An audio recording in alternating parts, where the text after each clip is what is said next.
नमस्कार दोस्तों and I welcome you to Deep Concept. दोस्तों, एलोन मस्क ने 27 अक्टूबर 2022 में 44 बिलियन डॉलर में ट्विटर को अक्वायर किया था, जो कि एक माइक्रो ब्लॉगिंग एप्लीकेशन है। और दुनिया भर के तमाम बड़े बड़े नेता, एक्टिविस्ट, एक्टर्स, आम जनता, बिजनेसमैन आदि का अकाउंट यहाँ पे देखने को मिलेगा। यहाँ तक कि तमाम सरकारों के मंत्रालयों का भी। राइट, अच्छा। जब से एलोन मस्क इसके मालिक बने हैं, तब से यह एप्लीकेशन चर्चा का विषय रही है, सुर्खियों में रहती है, या फिर मैं कहूं विवादों के घेरों में भी रहती है। और इस बार सुर्खियों का विषय है पीओके, पाकिस्तान ऑक्यूपाइड कश्मीर। को बता, पाकिस्तान ऑक्यूपाइड कश्मीर में एक हिस्सा आता है जिसको हम लोग गिलगिट बाल्टिस्तान के नाम से जानते हैं।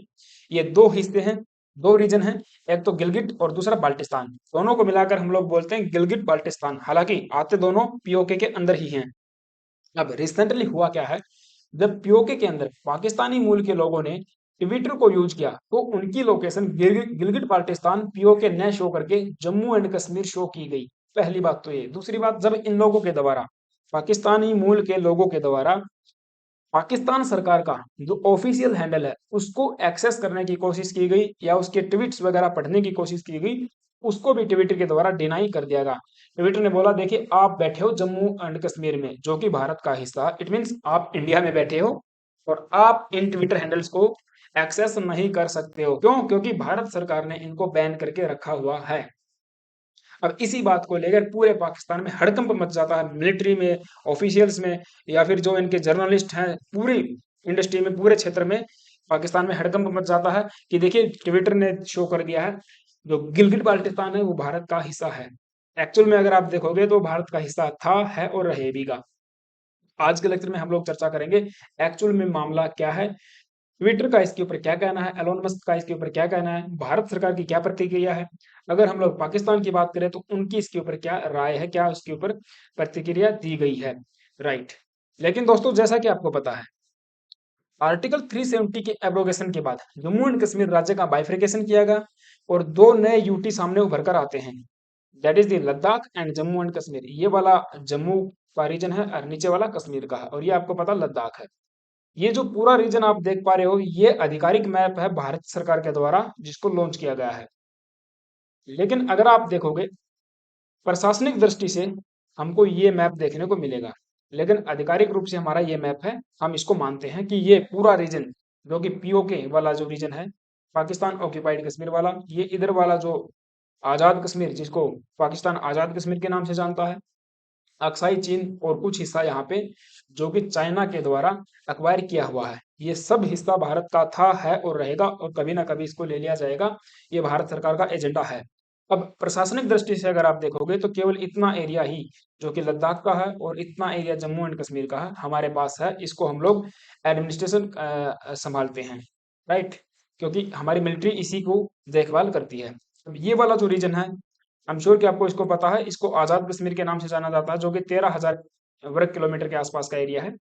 और बाकी अगर पूरे रीजन को हम मिला दे तो हम लोग बोलते हैं इसको पीओके, पाकिस्तान ऑक्यूपाइड कश्मीर। और दूसरा, ऊपर में अगर आप देखोगे तो इस रीजन को बोलते हैं गिलगिट, और दूसरे रीजन को बोलते हैं बाल्टिस्तान। राइट, तो दोनों को मिलाकर बोल दिया हमने गिलगिट बाल्टिस्तान। और ये अक्साई चीन वाला मामला आपको पता ही है, 1963 के अंदर इसको अखबार किया गया था चाइना के द्वारा। और ये वाला जो रीजन है इसको पाकिस्तान ने दे दिया था चाइना को एज ए गिफ्ट के तौर पर, लेकिन सियाचिन वाला हिस्सा हमने अक्वायर कर लिया था, ये सब आपको पता है। अब हम लोग बात करेंगे केवल लोग गिलगिट बाल्टिस्तान की। तो देखिए, गिलगिट बाल्टिस्तान का अगर थोड़ा सा इतिहास अगर आप देखोगे, तो यह एक प्रिंसली स्टेट का हिस्सा रहा है। जम्मू एंड कश्मीर में बहुत सारी जो डायनेस्टीज हैं, बहुत सारे वंशों ने राज किया। इसके ऊपर मैंने एक स्पेशल वीडियो भी बनाई थी, उसमें प्रॉपर जो जम्मू एंड कश्मीर का इतिहास है उसके बारे में समझाया था मैंने। आगे उसके बारे में हम लोग चर्चा करेंगे। तो ये जो गिलगिट बाल्टिस्तान है, गिलगिट वाला जो रीजन है, ये महाराजा हरि सिंह ने ब्रिटिश को दे दिया था, ब्रिटिश ईस्ट इंडिया कंपनी को दिया था, ब्रिटिश सरकार को दे दिया था लीज के ऊपर।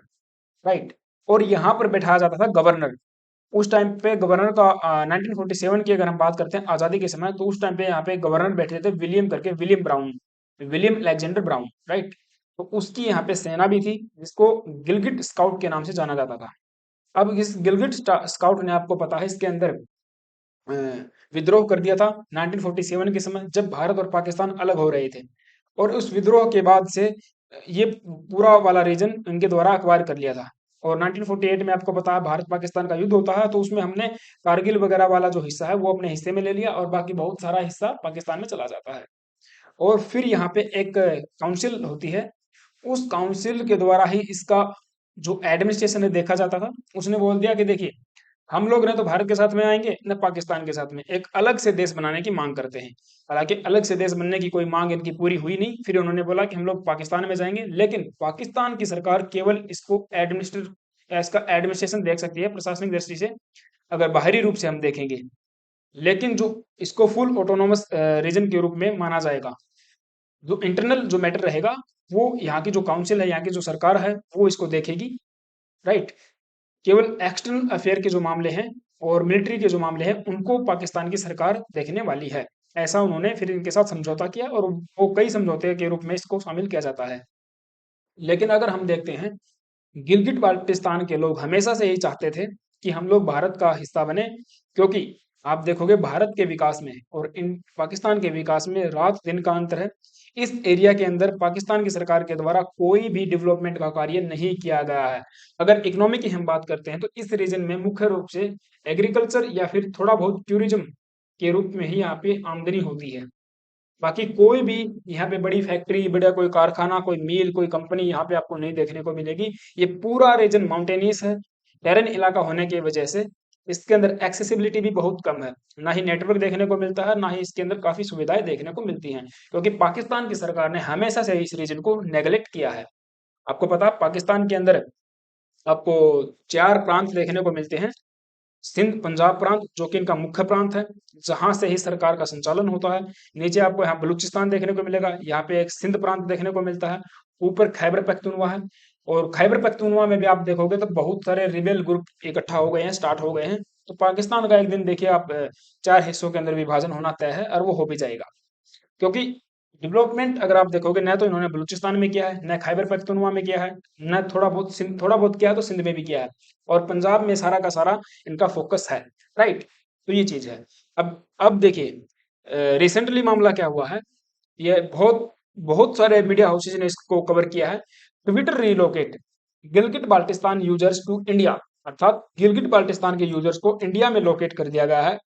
Hair how they reacted, Swaraj का ये आर्टिकल है। Twitter finally gets its geographical rights, Gilgit Baltistan now shown as part of India. तो मतलब मीन्स काफी मीडिया हाउसेज ने इसको कवर किया। एनआई जो हमारी नेशनल न्यूज एजेंसी है उसके द्वारा भी इसको कवर किया गया है। तो अब देखिए, डॉन जो इनका पाकिस्तान का एक सरकारी मीडिया हाउस है, सरकारी न्यूज चैनल है या अखबार हम कह सकते हैं, उसके द्वारा सबसे पहले इसको खबर किया गया था। इस खबर को कवर किया गया था 9 जुलाई को। उसके बाद से पूरे भारत में, पूरे विश्व में फैल जाती है, राइट। तो आगे भी और भी हम बात करेंगे, बट आगे बढ़ने से पहले आप सभी से रिक्वेस्ट है छोटी सी, प्लीज अगर आप चैनल पे नए आए हो तो दीप कॉन्सेप्ट चैनल को एक सब्सक्राइब कर लेना, बेल आइकन को प्रेस कर देना, right. Now, as per the reported by the Dawn, a case of the platform blocking access to Pakistani government's official handle for the users in Gilgit Baltistan has emerged. Means Gilgit Baltistan के जो user थे उनको यहाँ पे deny कर दिया गया, उनको ब्लॉक कर दिया गया कि आप पाकिस्तान के गवर्नमेंट जो ऑफिशियल हैंडल हैं उनको आप एक्सेस नहीं कर सकते हो, और उनका जो लोकेशन थी वो भी यहाँ पे Indian territory Jammu and Kashmir को शो किया गया। अब इसको लोगों ने क्या किया, उनका जो लोकेशन जो करने का, इसको टर्न ऑन करने का और टर्न ऑफ करने का यहाँ पे एक फीचर होता है, उसको यहाँ पे ऑन करके भी देखा।